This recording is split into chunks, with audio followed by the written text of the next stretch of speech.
गर्मी में एक पंखे में मायका और ससुराल। ओहो, कितनी गर्मी है। थोड़े बहुत पंखे का तो इंतजाम कर ही सकते थे भाई साहब आप लोग इस टेंट में। बहन जी, बस हाथ थोड़ा टाइट था, इस वजह से नहीं कर पाया। मुझे माफ कर देना। बहुत ही मुश्किलों से हमने अपनी बेटी की शादी की है। आप समझ ही सकती हैं कि हम कितने गरीब हैं। अरे गरीब इतना भी गरीब नहीं होता जितना आप दिख रहे हो। खैर अब क्या ही कह सकती हूँ। चल विकास, बहू को गाड़ी में बिठा ले। दुर्गा के इतना बोलते ही शिवन्या फूट फूट कर रोने लगती है और अपनी माँ और पिता को गले से लगा लेती है। माँ, पिताजी, मुझे आपकी बहुत याद आएगी। जिस आंगन में पली बड़ी, आज उस आंगन को छोड़कर जा रही हूँ। अरे पगली, हर बेटी को अपने ससुराल तो जाना ही होता है। ये सब देखकर दुर्गा अपने आप से कहती है, ओहो, इनका ड्रामा भी खत्म नहीं होने वाला। मैं तो एसी वाली कार में ही बैठ जाती हूँ। दुर्गा एसी वाली कार में बैठ जाती है जो विकास के दोस्त की थी। अरे अमित, कार का एसी तो चलाना, बहुत गर्मी लग रही है। अमित कार का एसी चला देता है। कुछ ही देर में शिवन्या अपने पति के साथ कार में बैठ जाती है और अपने ससुराल पहुंच जाती है, जहां उसकी ननद उसका गृह प्रवेश करती है। आ जाओ भाभी, इस घर में आपका स्वागत है। पूर्वी गृह प्रवेश करके शिवन्या को घर के अंदर लेकर आती है। अरे चलो हटो हटो, मुझे थोड़ी देर कूलर की हवा खाने दो।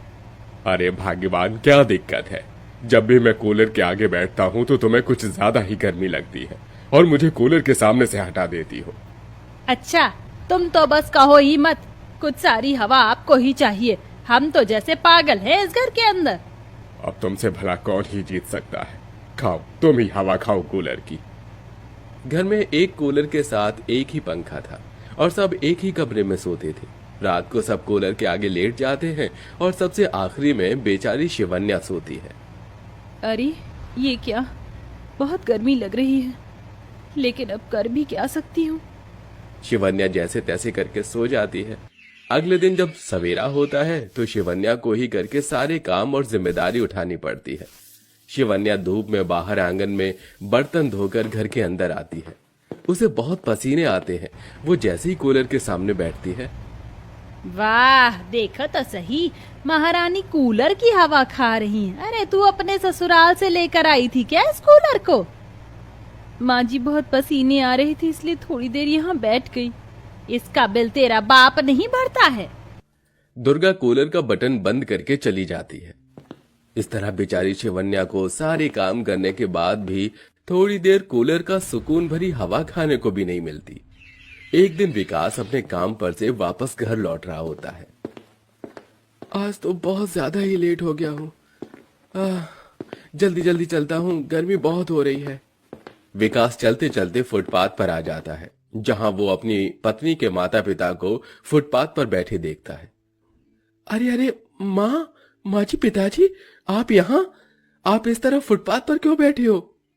बिटिया की शादी करने के लिए हमारे पास पैसे नहीं थे, इसलिए हमने घर गिरवी रखा था। तुम्हें तो पता ही है कि हम बहुत गरीब हैं।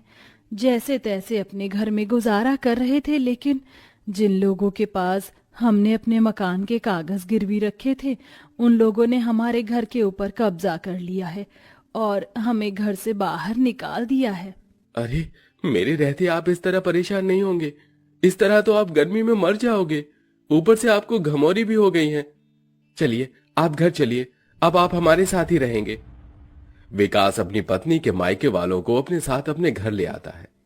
नमस्ते बहन जी, कैसी हो? मैं तो ठीक हूँ, लेकिन आज बिन बुलाए आज हमारे घर पर। माँ, इन्हें मैं यहाँ लेकर आया हूँ। विकास दुर्गा को सब बताता है। अरे तेरा दिमाग खराब तो नहीं हो गया है? तू क्या सोचकर इन्हें घर ले आया? अरे हमारा खुद का गुजारा तो हो नहीं पा रहा, अब तू इन्हें भी इस घर के अंदर ही रखेगा? माँ, आप भी ना कैसी बातें कर रही हो? जैसे हम लोग इस घर में रह रहे हैं, उसी तरह ये लोग भी रह लेंगे। इन्हें आज हमारी जरूरत है। हमें इस तरह अकेला इन्हें नहीं छोड़ना चाहिए। लगता है बहू ने तुझे अपने वश में कर लिया है, तभी तो उसकी और उसके परिवार वालों की चिंता करता है। अब मैं तुझे क्या ही बोलूं, जो तुझे ठीक लगे वही कर। सुजाता की ये सारी बातें सुनकर लता और रमेश बहुत मायूस हो जाते हैं। तो वहीं बेचारी शिवन्या की आंखों में भी आंसू आ जाते हैं, जिसके चलते शिवन्या अपने माता पिता से कहती है, माँ, पिताजी, आपने मेरी शादी के लिए घर मकान क्यों बेचा? इससे अच्छा तो आप मेरी शादी ही ना करते तो सही रहता। बेटी, हमें तेरी शादी तो करनी ही थी, लेकिन अब एहसास हो रहा है कि गरीबी और जल्दबाजी में रिश्ता गलत घर में कर दिया। लता की ये बातें सुनते ही शिवन्या रोते हुए अपनी माँ को गले से लगा लेती है। अब एक ही घर के अंदर ससुराल और मायके वाले जैसे तैसे करके अपना गुजारा कर ही रहे थे कि अचानक से कूलर खराब हो जाता है, जिससे घर में और भी ज्यादा गर्मी हो जाती है। हे भगवान, ये क्या, जब से इस घर के अंदर हमारी नई बहू आई है कोई ना कोई काम खराब हो ही जाता है। आज देखो ना, हमारा कूलर भी खराब हो गया। अब इस गर्मी में हम लोग कैसे गुजारा करेंगे? मुझे तो लगता है बहू के पैर ठीक नहीं हैं। कहीं हमारी बहू अपशगुनी तो नहीं है? दुर्गा के मुंह से ये बातें जब शिवन्या और उसके माता पिता सुनते हैं तो उन्हें बहुत बुरा लगता है। रात भर अब बहू के मायके और ससुराल वालों को एक पंखे के नीचे ही सोना पड़ता है। किसी को भी पंखे की हवा सही से नहीं लगती और सब पूरी रात परेशान हो जाते हैं। ये देखकर अगले ही दिन शिवन्या काम करने के बारे में सोचती है। इस तरह मेरे पति अकेले घर का खर्च कब तक उठाएंगे? मुझे अपने पति की मदद करनी चाहिए। अगर मैं भी कमाऊंगी तो उन्हें थोड़ा सा साथ मिल जाएगा। काश कि मैंने तेरी शादी कोई अच्छे घर में की होती। कम से कम ये दिन तो तुझे देखने नहीं पड़ते। ये सब हमारी ही गलती है बेटा। इस तरह शिवन्या सुबह आंगनवाड़ी में बच्चों को पढ़ाने का काम पकड़ लेती है और शाम को एक अमीर घर में खाना बनाने का काम पकड़ लेती है, लेकिन इसके बारे में वो किसी को नहीं बताती। एक दिन शिवन्या की माँ लता ही उससे पूछ लेती है, तुम रोजाना सुबह शाम गायब रहती हो, कहाँ चली जाती हो? वैसे तुम्हें सब कुछ जानती हूँ, लेकिन मैं तुम्हारे मुंह से सुनना चाहती हूँ। एक माँ से उसका बच्चा क्या ही छुपा पाएगा? माँ, आपको पता चल गया है कि मैं काम करने लगी हूँ।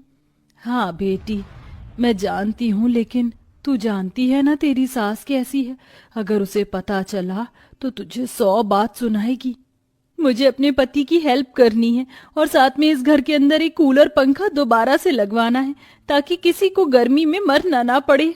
ऐसे ही शिवन्या बहुत ही स्ट्रगल करती है। उसे घर के सारे काम भी करने होते हैं और साथ में उसे छुप छुप कर नौकरी पर भी जाना पड़ता है।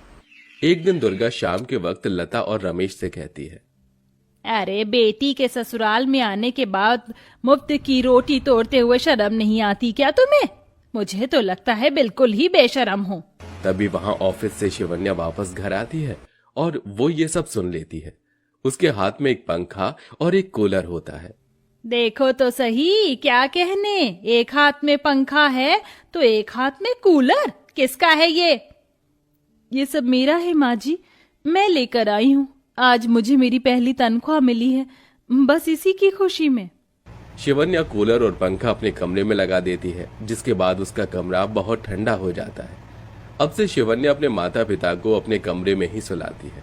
उनका ये प्यार देखकर दुर्गा को कहीं न कहीं अपनी गलती का भी एहसास होने लगता है।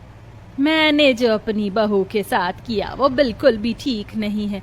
मैंने उसे बहुत सताया और उसके साथ साथ उसके मायके वालों को भी। बेचारी मेरी बहू इतनी मेहनत करके एक पंखा और कूलर लेकर आई है आज। अगले ही क्षण दुर्गा रमेश और लता से माफी मांग लेती है। ये देख शिवन्या को अच्छा लगता है कि उसकी सास को अपनी गलती का एहसास हो गया है और उसका ये बदलाव देखकर शिवन्या बहुत खुश होती है। किसी को कोई परेशानी नहीं करती। कुछ समय बाद लता और रमेश अपना कर्ज उतार देते हैं और वापस से अपने घर में रहने के लिए चले जाते हैं।